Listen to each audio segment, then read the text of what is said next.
Hello, everybody, and welcome back to the second module here at TARTLE University on dialogue. Today, we want to focus specifically on listening, which is a subset of the structure for what dialogue is in total.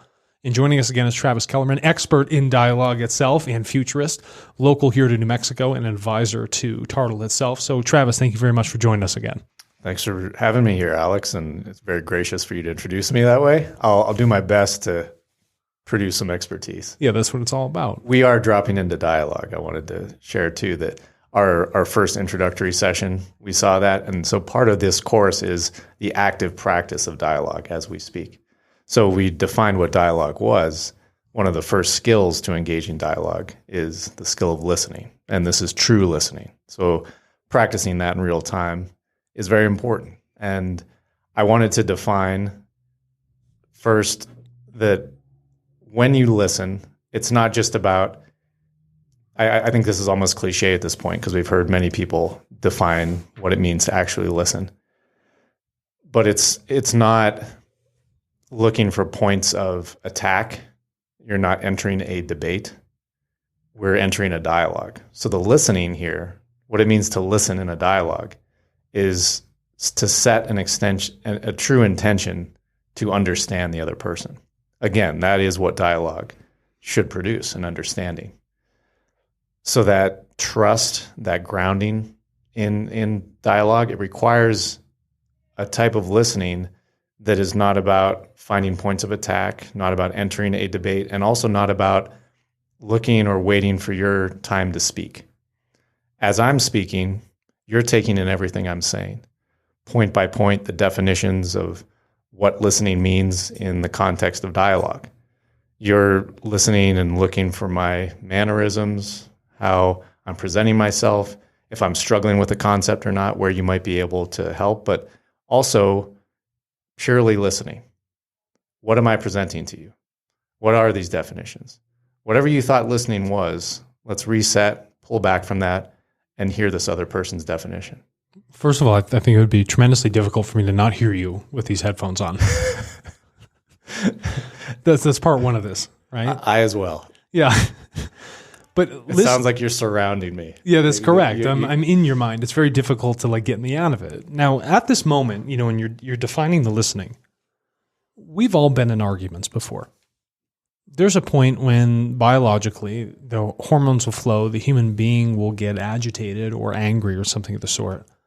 And the idea of listening really becomes into what is my next criticism? What's the point I want to make? And all you're doing in your thought process is thinking about what you're going to say rather than actively listening to the other person. So if the dialogue is a function of the relationship, okay, and you want to better understand someone, well, you want to put yourself in the shoes. You want to feel empathy for the partner, whoever this partner may be, family member, parent, lover, it doesn't matter, child, what have you. You want to listen with ears as open as possible because you have to remember that human being you are speaking with is unique in its own experience. No two experiences, no two personalities are alike.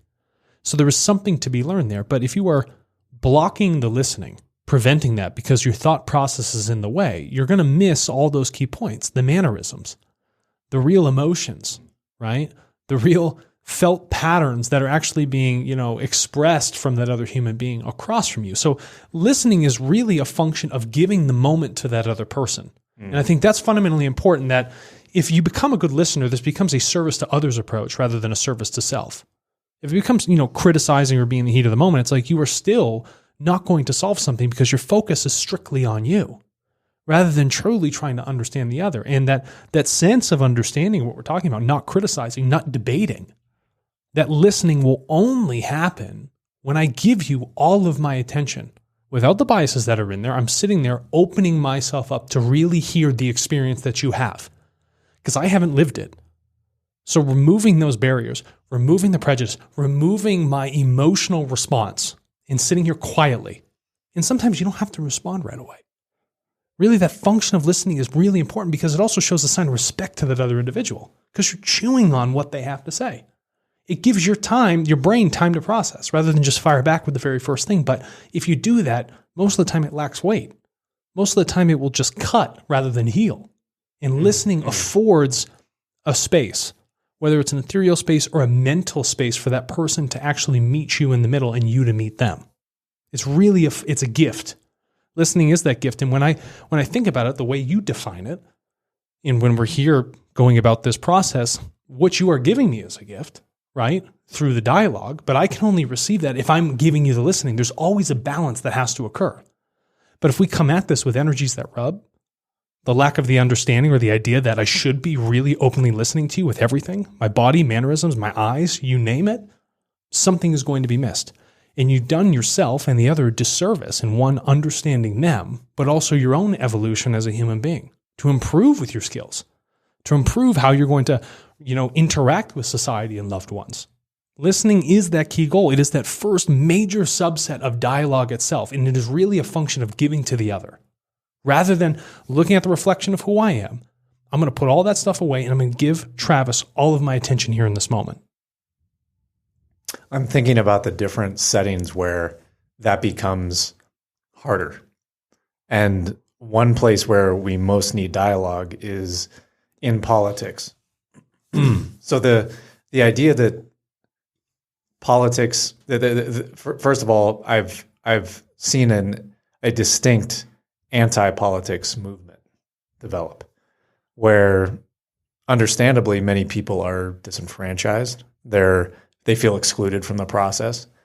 And in politics, what the ideal of politics is what I see as real dialogue. It's a presentation, it's decision making, if you will. But it's also figuring out how to solve problems together. That's really what it is. Deciding who gets what resources, how those resources are spent. That's a process that requires dialogue. What happens often, and one thing you just said really stuck out to me, that when you're listening, when you're giving someone your complete attention, when you're purely focused on the other person, feeling that in politics usually means that someone is looking intensely for a point of criticism. It puts immense pressure on you to say things perfectly, to not make a mistake. And that is what kills discovery. That's what kills creativity. That's why politicians have talking points, because it minimizes that risk if they say something wrong. So there's no learning, there's no active discovery going on, and there's no dialogue, but as you define it. If you don't burn your hands, if you don't make a mistake, then there's nothing to learn from. There's no evolution. You can't go through this life perfect. If you were born perfect, we wouldn't have any issues. We wouldn't see what we have in the world today, right? We wouldn't have all these, mishaps or misappropriations or misuse or, disenfranchisement. But that happens because people are fundamentally not listening. There's been this, very strong Western neo-imperialism ideology that says, me as the top-down approach, I'm going to come in and I'm going to tell you what's best for you. I'm going to listen to what you have to say, but I know what's best. And what we've missed in this whole approach for evolution and what's been going on, I'd say for the past 150, 200 years, is that some human beings have falsely opened up this idea of what dialogue actually is, what true listening actually is. And they've missed the moment or the ability to give someone the yardstick to say, this is how I define myself. But rather, they're going to put them in a box and define for them because that listening hasn't been there. If you can listen to cultures, if you can listen to groups, if you can listen to, political ideologies, let them tell you in their own sense what is best for them rather than deciding for them. Don't go in to criticize. Tell me from your perspective, your own lived experience. I'm going to sit here and listen. I will give you these moments to express this. Tell me the measure of yourself as a human being. Tell me the measure of your group, your community, your culture, your nation. But that requires sitting here and actually listening to every single word and not saying that I have a policy or an agenda regardless of what you have to say. And I'm trying to de-risk everything in this conversation. Life is a fundamental function of risk. Risk allows us to make those mistakes. And if we statistically neutralize our dialogues by saying, let's have talking points, remove the organic flow, not listen appropriately, we're going to miss all of those chances to evolve. The world becomes static. It becomes stale. And from that, nothing is learned. And people will oppress and then appropriate wrong policies to groups where They said, this doesn't work for me. Why? Because no one's listened to them. No one's heard their narrative. And the beauty of this life is the fact that we get the ability to evolve in our narratives. And wouldn't it be wonderful if everybody could come in and listen to really what that narrative is? And the joy and the learning we would find through that aspect of learning, giving to the other person that moment, not looking to prescribe them something, but allowing them to share with you their experience itself is what really will define us going forward. And that is the key part to dialogue itself. And that starts with the listening, that active listening internally to how you are going to respond, but also listening to the external for how that other person is teaching you about them. You made me think of two things. The first being that mindset that you identified. And everything you said from that mindset, all the issues, all the problems you talked about from that mindset, the dictating or the not listening and creating policy that wasn't informed by the people who will be affected by that policy, that program, that business, that product, that service, whatever it might be. Mm-hmm. That lack of listening comes from that Western imperialist mindset. And I need to acknowledge too that most often in my experience and my understanding of Western culture, that male ego often embodies a mindset of not being allowed to make mistakes, and not listening is a function of that. The expectation that you should know everything. So being in a position where you're expected to know everything because it's a constant competition, you're expecting criticism as well, means that you can't actually listen because you need to be prepared to make a statement that overwhelms this person or to maintain the points that have been made before, essentially. That you know what's going on, you have the solution. So true dialogue isn't relevant because there's nothing that you don't know. You shouldn't ever express that. So that vulnerability isn't allowed.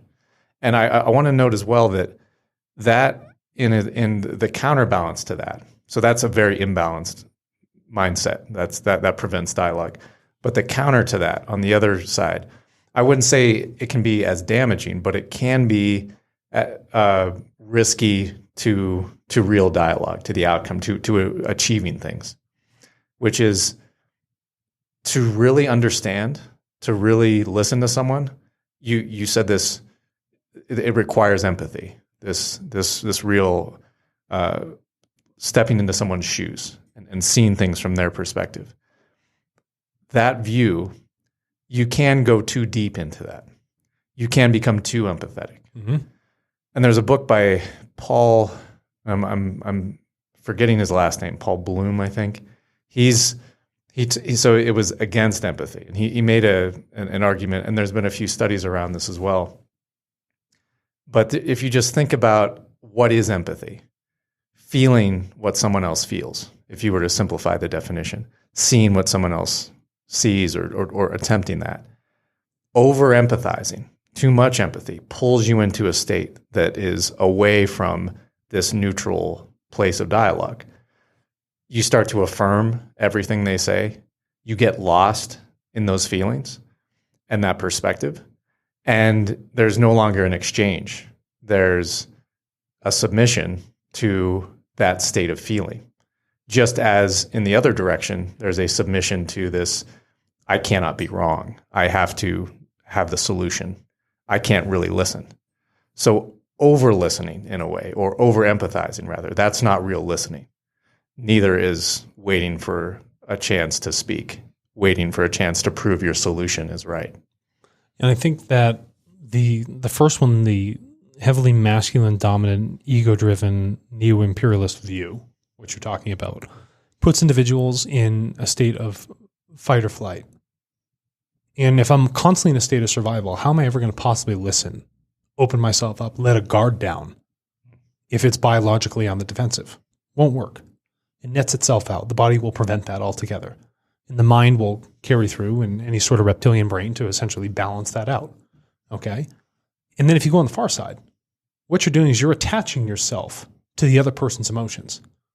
The key here, okay, through listening is not one is to have empathy to understand where they're coming from. The understanding is key, which we talked about in the earlier parts of what is dialogue in the first module. But through that listening, you can listen without the attachment. It's like when people give you the old quote, take it with a grain of salt. I heard what you said, right? I'm not going to let it completely define my entire life, but maybe there's something in there, that puzzle piece of my entire jigsaw that has been missing. I appreciate you giving me that small piece. I feel, in that sense, I've shared some bit of that experience. And if something I haven't shared before, very interesting. But to attach myself to it would be inappropriate. It would put myself through this over-listening, this over-empathizing into a timeline. It would put myself into the experience that somebody else is needed to live. You don't belong in the station of where that person is going through their life choices. Listening should not drag you into that person's path. What it should do, it should afford you a total equanimous, very equalized view of that person itself, respecting them as a human being, listening to what they have to say, and knowing that they are also on a path to learning. But over-empathizing will remove you actually from the learning process. It pulls you into their respective problems. But to be there to listen actively, to understand what they have to say and realize that they're going through an experience, or not to be on the other side and say, I need to charge back. I have to deal with this bull. I'm trapped here in the middle of the woods. Okay, I'm in a state of fight or flight. How do I care for myself? Well, I can't care for anyone else's feelings if I'm worried about being attacked. So you have to find that balance in the middle. You have to understand that through the listening itself, listen to how you are going to respond. Listen to what your life will be like by taking that information in. Be able to process that openly, but understanding that the balance has to be struck in the middle. You have 2 ears. The sound resonates directly into the core center of your cerebral cortex. That's where it's going. Especially with these headphones. Yeah, the process is being mirrored and balanced. Your body, your life, nature is a function of balance. So listening, it has to mirror that function. And when you polarize to either side, that's like saying, I'm only going to listen to life with one ear. It's not going to do you any good. It's actually going to inhibit you. It's actually going to put you into a weaker state by doing so. So striking that balance, really understanding what listening is, searching for that intention, giving that person the moment. That's what true listening will be in the end, and that's what will allow people to evolve. I'm thinking of the next stage here because, frankly, the awareness I've tried to keep as we've been speaking in this dialogue is the constant revolving flurry of points in my head that I also want to share, but to come back to that state of listening over and over again. One thing I've seen us do is not necessarily challenge each other's views directly, criticize each other, but rather advance each view into the next level or the next part of this flow we have. So we're not stopping and reaffirming the same point. We're using that to then move on to another concept and include that and expand and iterate our philosophy. And to me, that is a way of challenging. There's points to abstract on and think about what's the bigger issue here, or what's the bigger principle? Maybe that's empathy. And points to really dig down into what does that look like in politics, in industry, in technology? And somewhere in the middle, we've established this space of this is where our dialogue comes back to. So that listening space, that's where we're at right now. And we're continuing to advance the points and the philosophy that we're developing right now, what we're sharing with students of TARTLE University. Well, listen, I appreciate listening to what you have to say about it, and we want to thank everybody else for listening, and we welcome you back to the third module on dialogue itself, and we'll see you all soon. See you soon.